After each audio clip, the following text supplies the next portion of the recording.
Hi, I'm Will. I'm an alcoholic in recovery and a grateful child of God. Basically got to the point where my drinking and my other substance using led me to a place where I had no more resources to use because I was a user and abuser, not just of chemicals, but of people.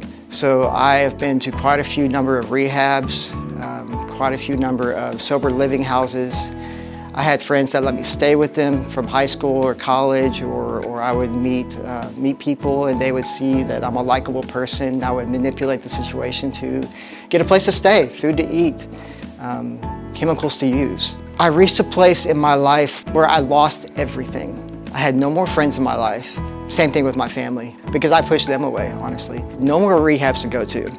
No more sober living houses to go to. No more family to take care of me. No more friends to take care of me. The clothes I was wearing were clothes I'd either stolen or were given to me. Everything down to my underwear.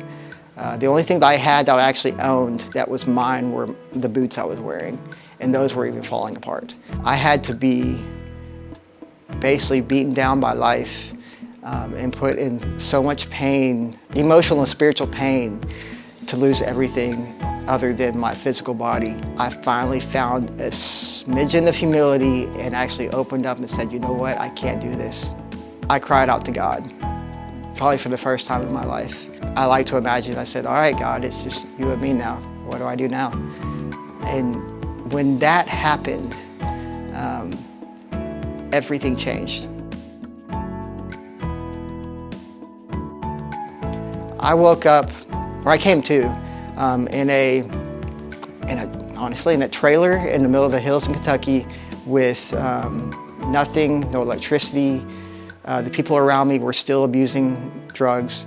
And I looked around, I asked God for help, and I finally was open to God's love. And I was finally able to see a path that God had laid out in front of me. And this path had always been there. It's like Jesus has always been there. I just never had eyes to see and ears to hear. The path had always been hidden by chemicals, fear, anger, resentment, false pride, ego.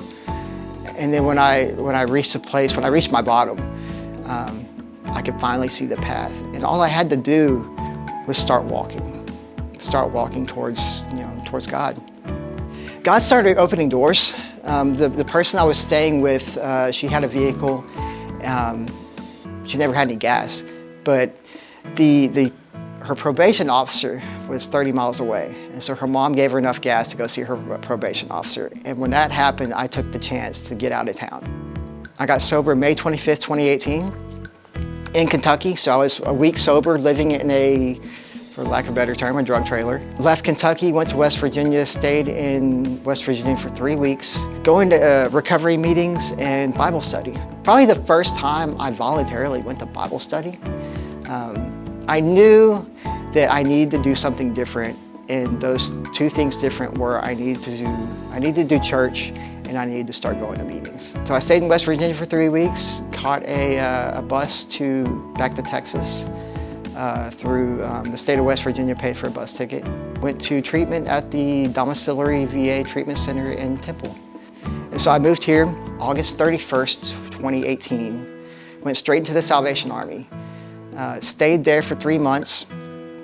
And I got into a work program where you could stay there, and if you're actively looking for a job and staying sober, they will find you a place to live and pay your rent for 3 months. And so they found me a house in East Waco. They paid my rent and my bills for 3 months until I could get on my feet. During that time, I knew I needed to start going back to church.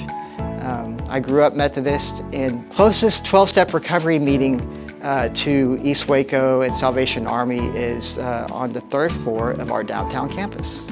And so I started going to 12-step recovery meetings there. And then one day I was like, you know what? I think I want to try church again. And so I walked down from the 3rd floor meeting and went into the 2nd floor where we have our sanctuary and met Pastor Brandon Frenzel. And that meeting was another step that changed my life. I knew him for a week and he bought me a bicycle. and that way I could get around, get to meetings, get to church, be more mobile. Started going to church and downtown and going to meetings, and then about a year later, he called me and said, "Hey, we have a job opportunity for you. But we've been watching you. We've been observing how you live your life, if you're staying sober, how you conduct yourself and stuff like that. And we'd like to offer you a job." I had never in my life thought I would work at a church. I never thought I'd be a member of a church. I mean, that just didn't really occur to me. And that's the blessings of God, is that someone like me, the things I've done in my life and the person I have been in my life, I get to work at a church. I get to do things like this. That's one thing I think about a lot. I get to do these things because of God's grace. If I hadn't done the things that hurt myself in my life, I might not have been open to finding God's grace and accepting Jesus into my life. And that right there is what I hold on to.